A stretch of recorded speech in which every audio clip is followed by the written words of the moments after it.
नमस्कार, मैं हूं किरण रावत और आप देख रहे हैं समाचार फॉर यू। एक नजर आज के हेडलाइंस पर। मुख्यमंत्री पुष्कर सिंह धामी ने वीडियो कॉन्फ्रेंसिंग के माध्यम से आगामी कांवड़ मेले को लेकर प्रशासनिक एवं पुलिस अधिकारियों के साथ की बैठक। सितारगंज के राजकीय प्राथमिक विद्यालय में दलित बच्चों के साथ मारपीट करने का मामला, परिजन बैठे धरने पर, की न्याय की मांग। कांग्रेस के वरिष्ठ उपाध्यक्ष सूर्यकांत धस्माना ने प्रदेश में बढ़ रहे महिला अपराधों को लेकर राज्य सरकार पर बोला हमला। ऋषिकुल आयुर्वेदिक चिकित्सालय के कर्मचारियों ने की कार्यालय में तालाबंदी, समय से वेतन न मिलने से परेशान कर्मचारियों ने किया हंगामा। देहरादून, टेरी, नैनीताल में हुई भारी बारिश, मौसम विभाग ने किया येलो अलर्ट जारी। अब खबरें विस्तार से। मुख्यमंत्री पुष्कर सिंह धामी ने वीडियो कॉन्फ्रेंसिंग के माध्यम से आगामी कांवड़ मेला 2025 की तैयारियों को लेकर प्रशासनिक एवं पुलिस अधिकारियों के साथ समीक्षा बैठक की। मुख्यमंत्री ने पूर्व वर्षों की व्यवस्थाओं की समीक्षा कर कानून व्यवस्था की दृष्टि से उत्पन्न हुई चुनौतियों का विश्लेषण कर सुधारात्मक कदम सुनिश्चित करने को कहा। उन्होंने कहा कि इस विशाल धार्मिक आयोजन में किसी भी प्रकार की तोड़फोड़, उपद्रव या अन्य अवांछनीय घटनाओं को रोकने के लिए प्रभावी भीड़ नियंत्रण, यातायात प्रबंधन और सुरक्षा इंतजाम सुनिश्चित किए जाए।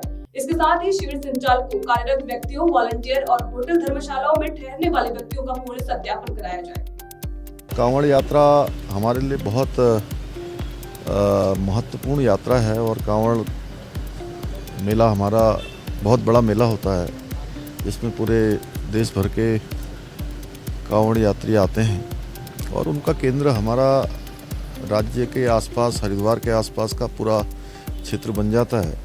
ऐसे में अनेक व्यवस्थाएं कांवड़ मेले के निमित्त करनी पड़ती हैं।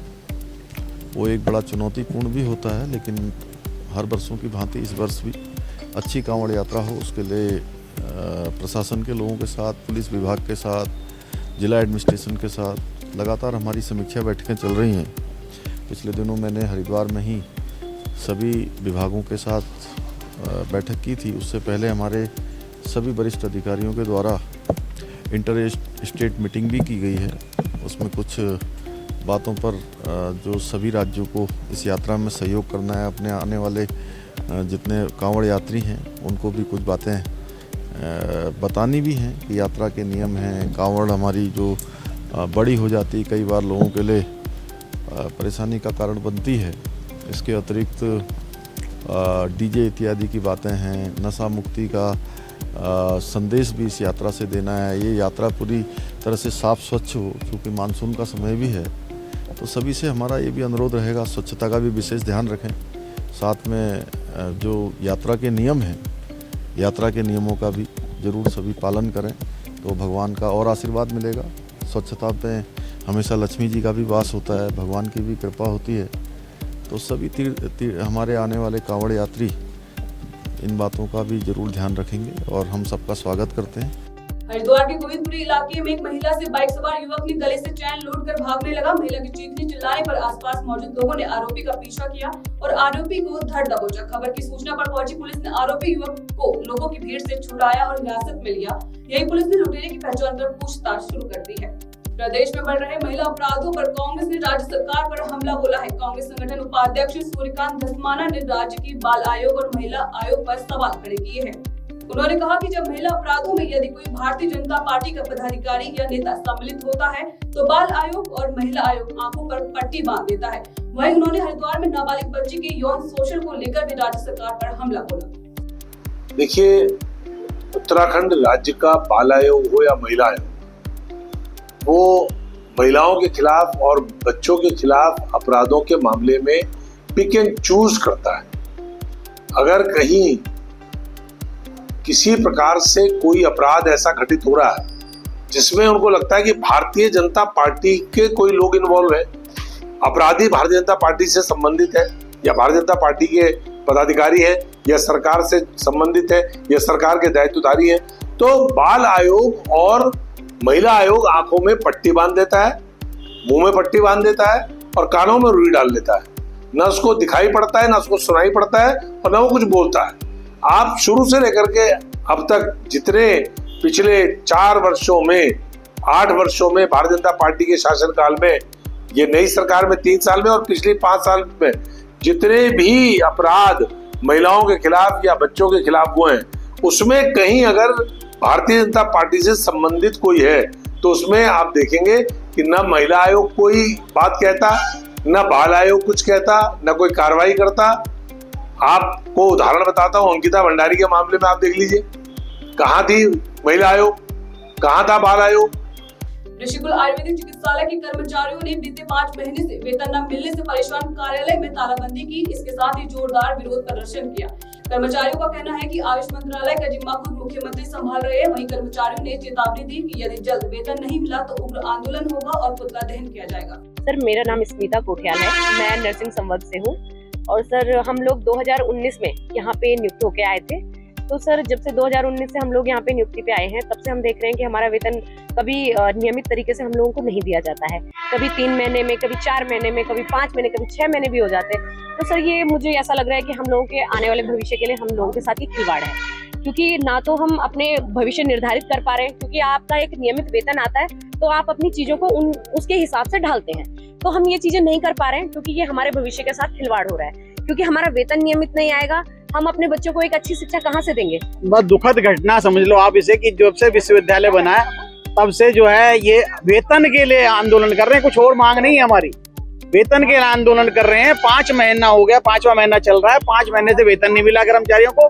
और रोज सुबह सुबह आके हमारे जो है कुलपति जी और कुल सचिव जी गोली दे जाते हैं हमें, आज हो जाएगा, कल हो जाएगा। कम से कम 1 हफ्ता इस बात से हो गया। इसलिए हमारे को मजबूरन जो है 7 तारीख से, कल से पूर्ण कार्य बहिष्कार पे आयुर्वेद ऋषिकुल, गुरुकुल और हर्रा वाला तीनों जो हमारे विश्वविद्यालय है जो हैं वो सब हड़ताल पे हैं।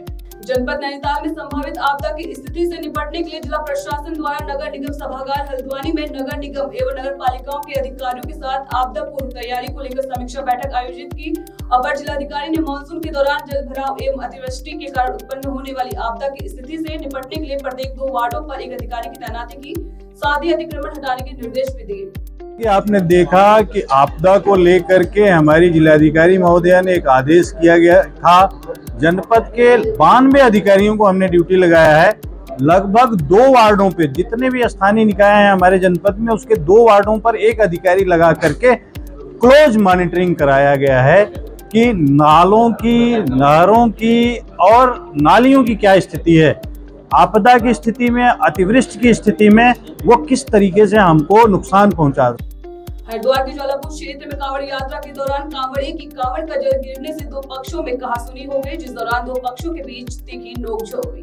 पुलिस ने मौके पर पहुंचकर दोनों पक्षों को शांत कराया, साथ ही कांवड़िए को दोबारा जल भरवाने के लिए हर की पैड़ी भेजा गया, जिसको लेकर स्थानीय लोगों और तीर्थ पुरोहितों में भारी रोष देखा जा रहा है।